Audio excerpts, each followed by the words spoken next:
ये file menu होता है। हम स्टार्टिंग करते हैं फाइल मेन्यू। फाइल मेन्यू में जाके सबसे पहले पहला ऑप्शन होता है new, control new, sorry control N, ये शॉर्ट की होती है।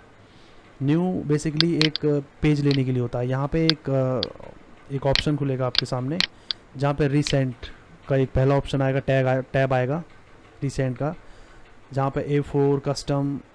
वो रिसेंट का ये है कि आप लास्ट टाइम जो आपने कुछ खोला था पेज या ओपन किया था वो यहाँ पे रिसेंट दिखाता है। और कुछ टेम्पलेट होते हैं, आप डेली वर्क करते हो तो वहाँ सेव कर लेते हो, तो यहाँ पे वो सेव वाले टेम्पलेट वगैरह आते हैं। मैंने कुछ नहीं किया तो नहीं आ रहा है, ठीक है। ये है फ़ोटोज़, सॉरी फ़ोटो। यहाँ पर ऑलरेडी जो मार्केट प्लेस में चल रहे होते हैं उनके डिफ़ॉल्ट साइजेस होते हैं। तो मार्केट में 7x5, 3x2, 6x4, 7x5 repeatedly है, इस तरह के यहाँ टेम्पलेट वगैरह होते हैं ऑलरेडी, जो साइजेस और रेजोल्यूशन फिक्स होते हैं। एक होता है प्रिंट, डिजिटल प्रिंट वगैरह में जहाँ जो नॉर्मली A4 साइज पेपर हो गया, लेटर हो गया, लीगल हो गया, टैबलॉइड हो गया, tabloid sorry, A6, A5, A3 जो कि 12-18 का बेसिकली है, तो थोड़ा साइज़ कम होता है इसका। B5, B4 ये ऑलरेडी फिक्स साइजेस होते हैं। आर्ट एंड इलस्ट्रेशन, कुछ फिक्सल्स में आर्ट वगैरह डिज़ाइन करते हैं फॉर वेब के लिए या प्रिंटिंग के लिए, तो यहाँ पे ऑलरेडी उसके भी टेम्पलेट बने होते हैं। वेब के लिए पूरा क्राइटेरिया यहाँ पे है, किस रेजोल्यूशन पे आपने डिज़ाइन करना है, वेबसाइट वगैरह के लिए या अपना कोई ब्लॉग्स वगैरह के लिए या कुछ मिलता जुलता जो भी है। मोबाइल्स के लिए यूआई डिज़ाइनर्स जो होते हैं, यूएक्स डिज़ाइनर, वो उनके लिए बेसिकली होता है यहाँ पे। वो अपने आईफोन एक्स, यहाँ ऑलरेडी टेम्पलेट होते हैं मोबाइल्स के जो फिक्स साइजेस होते हैं, उन्हें कहीं सर्च करने की ज़रूरत नहीं होती। तो बेसिकली मेरे कहने का मतलब सारा टेम्पलेट होता है। फिल्म एंड वीडियो जो वीडियोग्राफी करते हैं उनके लिए एनिमेशन या कोई आर्ट या कोई क्लिप वगैरह डिज़ाइन करना, ऑलरेडी साइजेस पहले से सेव होते हैं। तो बेसिकली मैं आपको बताने वाला हूँ प्रिंट से रिलेटेड। तो मैं प्रिंट वाले और टैब पर क्लिक करूँगा जहाँ पर लेटर, लीगल, कोई भी साइजेस ले सकते हैं। तो कस्टम भी यहाँ पे होता है। आप यहाँ से क्लिक ना करके, जैसे मैंने मान लीजिए मैंने A4 पे क्लिक किया तो ऑटोमेटिकली यहाँ ले लेता है साइजेस वगैरह। तो कस्टम भी आप ले सकते हैं, कोई भी साइजेस है। जैसे मैंने यहाँ पे, या मैं इंचेस में ले लेता हूँ या मिलीमीटर्स में या पॉइंट्स में बेसिकली प्रिंटिंग में वर्क नहीं होता, ना पिकास में होता है ना फिक्सल्स में होता है। इंचेस, सेंटीमीटर, मिलीमीटर्स, इन 3 साइजेस के अंदर हम डिजिटल प्रिंटिंग वगैरह में वर्क करते हैं। तो यहाँ पे मैंने इंचेस में लिया, कोई भी साइजेस ले सकता हूँ, जैसे 10 इंचेस बाय 10 इंचेस।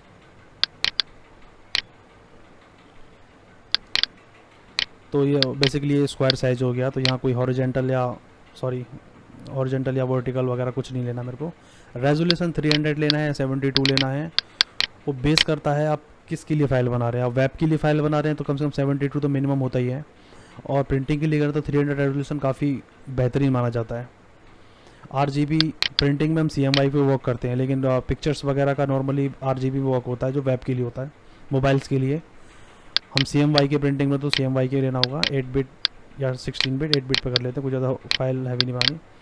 यहाँ पर क्या पूछ रहा है, ये बैकग्राउंड में वाइट रखना है या कोई ट्रांसपेरेंट रखना है या कस्टम कोई कलर रखना है, तो वाइट रख लेते हैं बेसिकली, कोई दिक्कत नहीं। या आप ट्रांसपेरेंट भी रख सकते हैं। तो वाइट मैंने यहाँ सेलेक्ट कर लिया है। Colour profile web coated SW, ये प्रिंटिंग में ये बहुत इम्पोर्टेंट होता है। कॉरल हो गया, इलस्टर हो गया, इसके अंदर वर्किंग जो कलर कॉम्बिनेशन होती है वो US web coated SWOP version 2 होना चाहिए हमेशा। अगर आप अदर उसमें लेते हैं कोटेड या अलग किसी भी कोई अलग US वेब SW कोटेड, ये काफ़ी अलग होते हैं। इनके बारे में डीपली तो मुझे भी नहीं पता, लेकिन इतना है कि मेरे अपने एक्सपीरियंस के हिसाब से वेब कोटेड SW वर्जन 2 ही चलता है। स्क्वायर फिक्सल एक्सेप्टेड जो ये डिफ़ॉल्ट है, इसको आप टच करने की ज़रूरत नहीं है, नॉर्मली कोई दिक्कत नहीं है। यहाँ क्रिएट कर सकते हैं। यहाँ बेसिकली मैंने 10x10 इंचेस का साइज लिया है।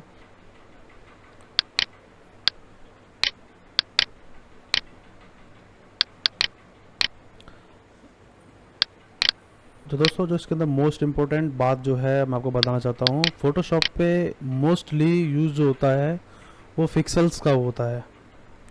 फिक्सल्स, इंचेस, सेंटीमीटर, मिलीमीटर्स, ये हम प्रिंटिंग में, जब प्रिंटिंग में कोई आर्टवर्क डिज़ाइन करते हैं, बेसिकली प्रिंटिंग के लिए, तो हम सिर्फ इसी पैरामीटर स्केलिंग को ही यूज़ करते हैं, inches, centimetres and millimetres. Webs के लिए, मोबाइल ऐप्स के लिए या वीडियोग्राफी के लिए इनका यूज़ कभी नहीं होता। हम स्केलिंग का बेस जो होता है वो या तो पॉइंट्स का तो बहुत कम होता है, पिक्सल्स का ही यूज़ होता है। फोटोशॉप में पिक्सल्स जो बेसिकली स्ट्रक्चर जो है इनकी इमेजेस का होता है। इमेजेस जो बनी होती हैं वो पिक्सल्स से बनी होती हैं, छोटे छोटे RGB के पिक्सल्स होते हैं, उनको प्लस बाय प्लस बने होते हैं, वो आपको वीडियो के अंदर बताने वाला हूँ। ठीक है दोस्तों, तो यहाँ से स्टार्ट कर दिया हमने 10x10 इंचेस का एक आर्ट बोर्ड। अपने 10x10 इंचेस का कैनवस हमने यहाँ पर ले लिया है। और सबसे पहला टूल जो आता है आपका यहाँ पर आता है मूव टूल।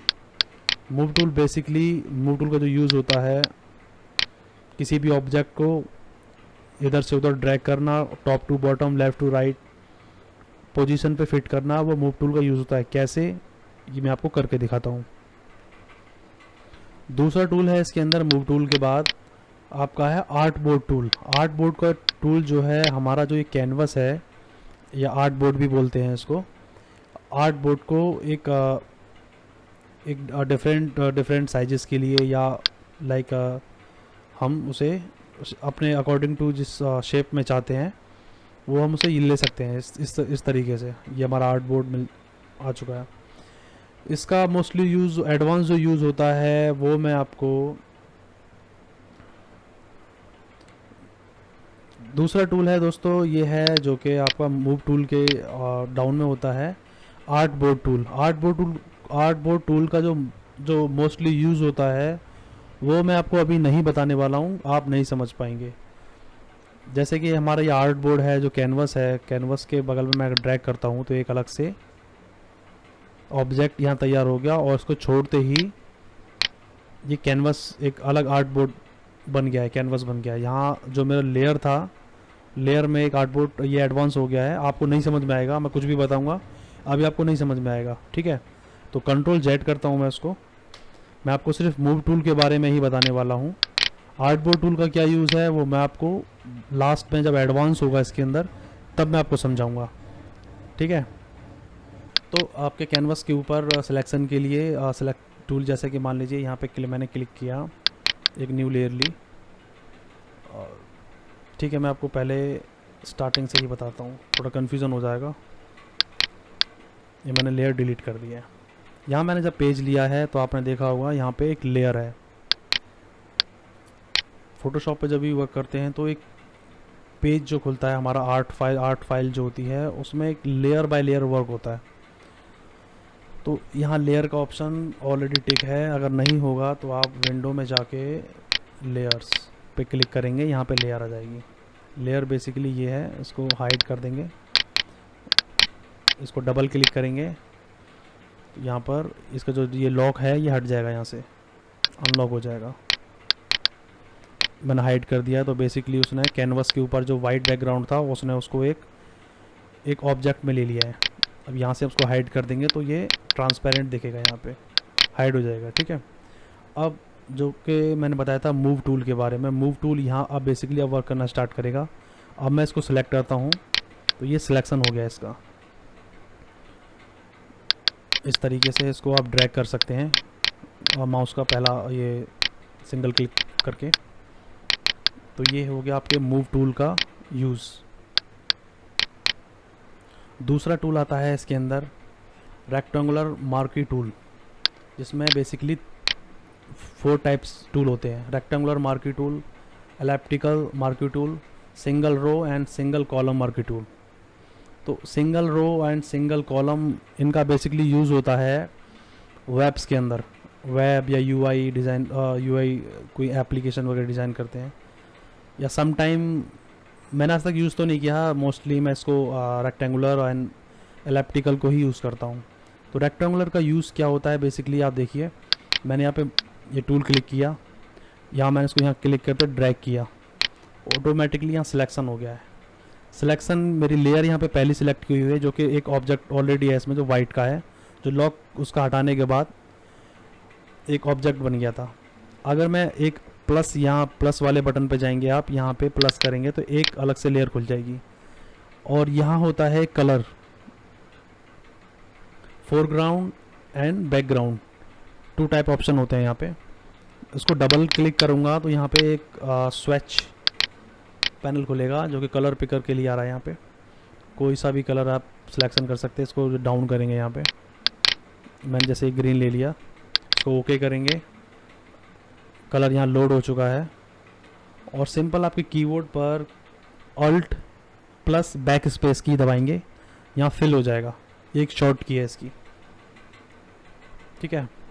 तो सेम ये तो हुआ एक रेक्टेंगुलर लिया मैंने।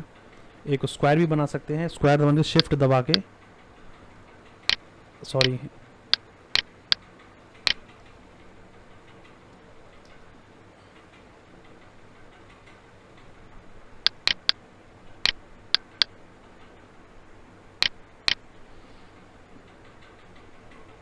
तो ये रेक्टेंगुलर हमने बनाया था जो कि उसमें हमने कलर फिल किया।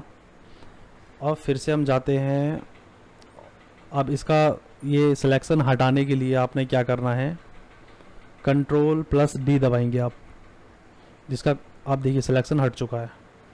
अब जाएंगे हम फिर से अपनी लेयर पर, लेयर 0, फिर से जाएंगे इस टूल पर, रेक्टेंगुलर मार्की टूल पे, यहाँ इलेक्ट्रिकल टूल सेलेक्ट करेंगे, कंट्रोल दबा के आप इसको ड्रैग करेंगे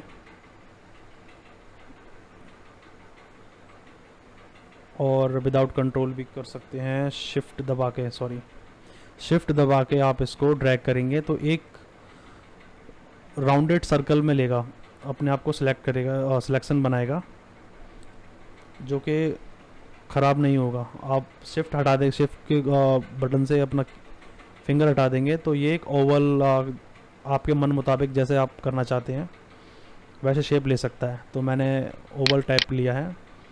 सेम प्रोसीजर है यहाँ पे भी, आप एक अलग से लेयर ले लीजिए। अगर आप इस लेयर के ऊपर क्लिक करेंगे तो इसमें मर्ज हो जाएगी ये फाइल। यहाँ पे आपने एक और अलग से लेयर ली, फिर से आप डबल क्लिक करेंगे, आप इसमें कोई और कलर फिल करना चाहते हैं लाइक रेड, यहाँ पे सिलेक्ट किया, control plus sorry alt plus backspace फिर से प्रेस करेंगे, यहाँ आपका कलर फिल हो चुका है। तो बेसिकली कुछ शेप्स वगैरह बनाने के लिए ये टूल्स यूज़ होते हैं या कटिंग करने के लिए भी यूज़ होते हैं। जैसे कि कंट्रोल प्लस दबा के आप जूम करेंगे अपने पेज को तो जूम होगा, और back space sorry space bar press करेंगे क्योंकि हैंड टूल ऑटोमेटिकली आता है, हैंड टूल, जिससे आप इसको क्लिक एंड ड्रैग करोगे तो आप इस तरह इसको मूव कर सकते हो। फिर से जाएंगे हम इस टूल को, मार्की रेक्टेंगुलर मार्की टूल को सिलेक्ट करेंगे, यहाँ पर इस लेयर के ऊपर क्लिक करेंगे जिस लेयर पर हमने ये रेक्टेंगुलर बनाया था ग्रीन कलर का। इस तरह हम यहाँ ड्रैग करेंगे तो एक सिलेक्शन बनेगा। हम इसका डिलीट का अगर बटन दबाते हो आप तो इसको यहाँ से डिलीट भी कर देगा। तो बेसिकली यहाँ से ये डिलीट हो चुका है। फिर से कंट्रोल डी दबाएंगे तो इसका डिसलेक्ट कर देगा ये। अब आप चेक करना है कि डिलीट हुआ नहीं हुआ है तो आप यहाँ से जो बॉटम वाली लेयर है जिसमें वाइट कलर फिल हुआ है उसको यहाँ पे हाइड करेंगे तो आप देख सकते हो यहाँ पे कट चुका है। यहाँ से आप फिर से जाएंगे आप अपने मूव टूल के ऊपर, इसको सिलेक्ट करेंगे, ये सिलेक्ट हो जाएगा। अगर सिलेक्ट नहीं होता है तो ये टॉप पर यहाँ शो ट्रांसफॉर्म कंट्रोल्स, अगर आपका हाइड अनटिक होता है तो यहाँ पे आपको ये सिलेक्शन हुआ है नहीं हुआ है आपको नहीं पता लगेगा। तो आप फट से जाके शो ट्रांसफॉर्म कंट्रोल्स पर सिलेक्ट क्लिक कर लें और तब आपका सिलेक्शन यहाँ पे दिख जाएगा कि हाँ हमने सेलेक्ट कर रखा है। इसको नॉर्मली आप स्वाइप करेंगे आपको पता लग जाएगा ये ऑब्जेक्ट ऑलरेडी कट आउट हो चुका है। तो देख लिया आपने बेसिकली ये किस तरह टूल काम करता है। तो आई होप आपको समझ में आ गया होगा। तीसरा टूल हम यहाँ पे लेंगे, तीसरा जो टूल बार में से ये है पॉलीगोनल लेजो टूल। यहाँ पे 3 टाइप के लेजो टूल्स होते हैं। पहला है लेजो टूल जो कि एक पेंसिल टाइप वर्क करता है। पॉलीगोनल जो है बेसिकली वो सिंगल टिक एंड ड्रैग पर काम करता है। मैग्नेटिक लेजो टूल वो ऑटोमेटिक वर्क करता है। आपको डेमो दिखाता हूँ। जैसे लेजो टूल है, बेसिकली मैंने यहाँ पे लेजो टूल सेलेक्ट कर लिया है और ऑब्जेक्ट मैंने सेलेक्ट किया है ये लेयर पे जिस पे रेड ओवल शेप है, इस पर मैंने क्लिक किया। यहाँ से लेज़र टूल को मैं ड्रॉ करूँगा लाइक ए पेंसिल। आपको सिंगल क्लिक करके दबा के रखना है और कुछ भी किसी तरीके से आप इसको ड्रॉ कर सकते हो, और जाके जहाँ से आपने स्टार्ट किया वहाँ आपने क्लिक कर देना है, सॉरी छोड़ देना है। तो ऑटोमेटिकली आपने देख लिया यहाँ पे सिलेक्शन हो चुका है। सिलेक्शन पे आप डिलीट का बटन प्रेस करेंगे तो यहाँ से ये डिलीट हो जाएगा। तो आपने देखा यहाँ पे ये कट चुका है। इसको कंट्रोल डी दबाएंगे तो अनसेलेक्ट हो जाएगा, डिसेलेक्ट। मूव टूल पे क्लिक करेंगे, मूव टूल आपने फिर से ले लिया। आप टेस्ट करोगे कटा है नहीं कटा है। बेसिकली बैक साइड में आप देखो पिक्सेल्स दिख रहे हैं आपको, इट मीन्स ये कट चुका है। तो ये यहाँ पे आप देख सकते हो इस तरीके से आपने कट किया और आपका टूल वर्क कर रहा है, ठीक है। सेकेंड टूल है इसके अंदर पॉलीगोनल लेज़र टूल। उसका कैसे वर्क करना है आप यहाँ पे देखो, ये हमने टूल्स को क्लिक किया है। इस टूल क्लिक करने के बाद मैंने पहला क्लिक कहीं भी कर सकता हूँ मैं यहाँ पे, और क्लिक करने के बाद आपने देखा यहाँ पे ऑलरेडी स्टिक हो चुका है और अब मुझसे पूछ रहा है कि दूसरी जगह कहाँ आपने टिक करना है। तो मैंने यहाँ टिक कर दिया। बेसिकली इस तरीके से आप टिक करते जाइए, सिंगल क्लिक ये होता जाएगा। आप देख रहे हो किस तरीके से इसका क्लिक टिक हो रहा है ये। तो यहाँ पे जहाँ से स्टार्ट किया था वहाँ फिर से मुझे उस ज़ीरो लेवल पे टिक करना है। यहाँ ऑटोमेटिकली आपने देखा सिलेक्शन बन चुका है। अब इस पर फिर से डिलीट का बटन प्रेस करेंगे तो यहाँ से भी डिलीट हो गया। तो इस टूल का क्या यूज़ है आपने यहाँ पे देख लिया। और ये लेज़र टूल जो था इसका आपने यूज़ देख लिया, लाइक पेंसिल टाइप है, ड्रॉ करो और कहीं से भी आप कट कर दो। पॉलीगोनल जो है एक सीधी लाइन में डायरेक्शन में आपको स्ट्रेट लाइन का सिलेक्शन बनाता है किसी भी लाइक बॉक्स को, या रेक्टेंगुलर या किसी भी पिक्सेल्स बाय पिक्सेल्स।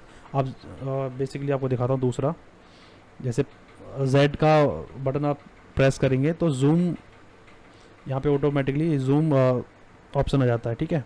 इसको क्लिक करके ड्रैग करेंगे तो ये जूम होता है। आप देख रहे हो यहाँ पे ये पिक्सेल्स हैं, एक लाइक चीनी के दाने जैसे बने हुए हैं। सॉरी किसी भी तरह की भाषा यूज़ कर रहा हूँ, ये नॉर्मली मेरी रूरल लैंग्वेज है तो उसमें हम शॉर्ट फॉर्म में बोल देते हैं कभी भी, ठीक है।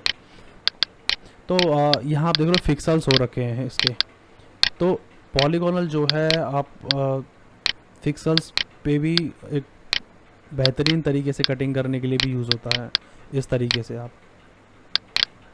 लेकिन ये काफ़ी हाई लेवल पे कटिंग होती है इसकी, तो आपका ऑब्जेक्ट या इमेजेस वगैरह उस क्वालिटी की भी होनी चाहिए जहाँ के आप अच्छे से उसे काट सको। यहाँ डिलीट का प्रेस करेंगे, ये डिलीट हो चुका है।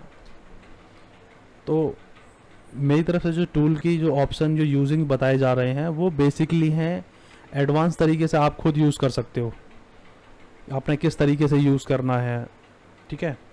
तो लास्ट का टूल बचता है, ये है मैग्नेटिक लेज़र टूल। मैग्नेटिक का यूज़ क्या है मैं आपको दिखाता हूँ। कंट्रोल प्लस माइनस पे क्लिक करेंगे तो जूम आउट होता है, ठीक है। या Z प्रेस करेंगे तो अगर आप राइट साइड में स्वाइप करते हैं माउस को तो जूम होता है, और लेफ़्ट साइड में स्वाइप करते हैं तो जूम आउट होता है। एक शॉर्ट की भी है इसकी, ठीक है। बाकी का ऑप्शन यहाँ से भी हैं, मैं ये टूल्स बाद में बताऊँगा। अभी स्टार्टिंग मेन फोकस इस वीडियो का सिर्फ 3 टूल है, सॉरी 3 टाइप्स बार हैं जिसमें अलग अलग ऑप्शन के 3 तरह के काम करने वाले टूल्स हैं, ठीक है। अब बात करते हैं मैग्नेटिक। मैग्नेटिक का यूज़ क्या है, मान लीजिए आपने यहाँ पे आउटसाइड या इस कॉर्नर पे क्लिक किया। अब आपने जैसे जैसे आप माउस को जिस डायरेक्शन में आप उसे मूव करते जाओगे ऑटोमेटिकली आपकी इमेज क्वालिटी की अकॉर्डिंग पिक्सेल्स ये टूल ऑटोमेटिकली सिलेक्ट करता जाएगा। और कुछ हाई डेफिनेशन तौर पर नहीं सिलेक्ट करता, क्योंकि इसका डेमो मैं आपको दिखाता हूँ अभी क्यों नहीं करता, एक अच्छी तरीके से वर्क क्यों नहीं कर रहा है। क्योंकि माउस तो मैं बिल्कुल अच्छे से राउंड से बिल्कुल तरीके से ड्रॉ कर रहा हूँ, लेकिन यहाँ पे नहीं हो रहा है, ठीक है। तो ये मैंने बेसिकली ऐसे करके आपको दिखाया है। वापस लाके यहाँ पे फिर से एक सिंगल क्लिक कर दूँगा तो ये मेरा सिलेक्शन यहाँ बन चुका है। लेयर ऑलरेडी सिलेक्ट है, फिर से मूव टूल पे क्लिक करेंगे, नहीं सॉरी मूव टूल पे क्लिक करे बगैर आप यहाँ डिलीट करना है मैंने, तो डिलीट का बटन दबाएंगे, ये डिलीट हो गया है आपका। यहाँ पे इस टूल पर फैदर जो सिलेक्शन था, ये फैदर क्या होता है ये आप अभी बताऊंगा तो आप नहीं समझ पाओगे। और इस टूल पे नहीं था, इस पे एक्टिवेट था, इस पे एक्टिवेट था, इस पर नहीं था। ये एडवांस हो जाएगा, आप नहीं समझ पाओ, कन्फ्यूज़न हो जाओगे। फ़िलहाल तो आपके लिए ये जो 3 थे शॉर्ट फॉर्म में बताना, ये मैंने आपको बता दिया। और मेरा जो दूसरा बताना था, इस टूल का एडवांस यूज़ क्या है मैं आपको दिखाता हूँ। मैग्नेटिक का, मैग्नेटिक कहाँ अच्छे से वर्क करता है। अब आप सोच रहे होंगे कि इसने काफ़ी गलत गलत सिलेक्शन बनाया, नहीं हो रहा है ऐसे, कैसे इसका यूज़ होगा मैं बताता हूँ आपको। कंट्रोल ओ प्रेस करेंगे तो एक ओपन फाइल करके आता है, जहाँ पर मैंने 2 इमेजेस पहले से नेट से डाउनलोड की हुई हैं। पहली स्पेशल इमेज, दूसरी सिंपल इमेज। ये यहाँ पे मैंने ओपन कर दी है।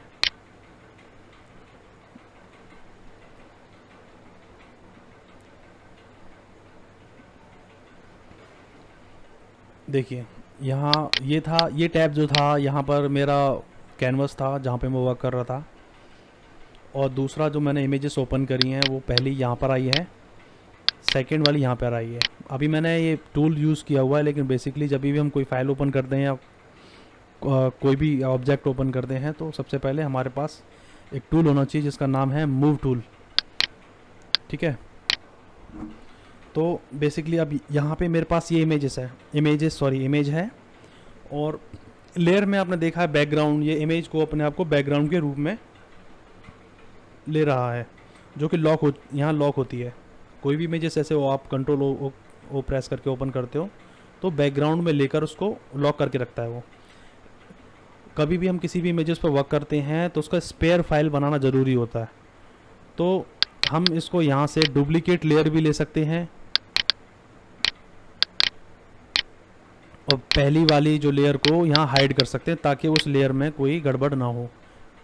अगर बाई चांस इस इमेजेस में कुछ गड़बड़ हो जाती है जो कि कंट्रोल जेड करने के बाद वापस नहीं होती, नहीं सही आती, तो हमारी स्पेयर में हमारी ओरिजिनल फाइल बनी होना ज़रूरी है। ठीक है, तो इस इमेज को मैं नॉर्मल इमेज क्यों बोल रहा हूँ मैं आपको बताता हूँ।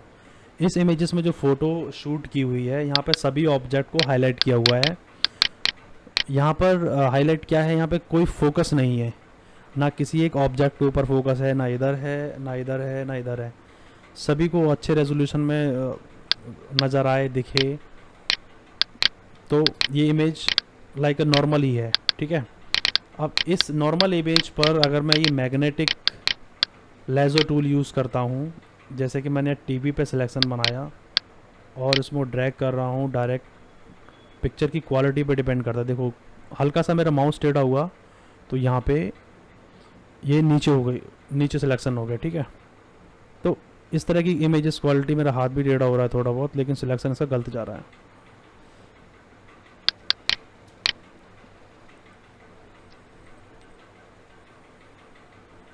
उतने बेहतरीन तरीके से नहीं हो रहा, मैं हाथ भी मेरा स्लिप हो रहा है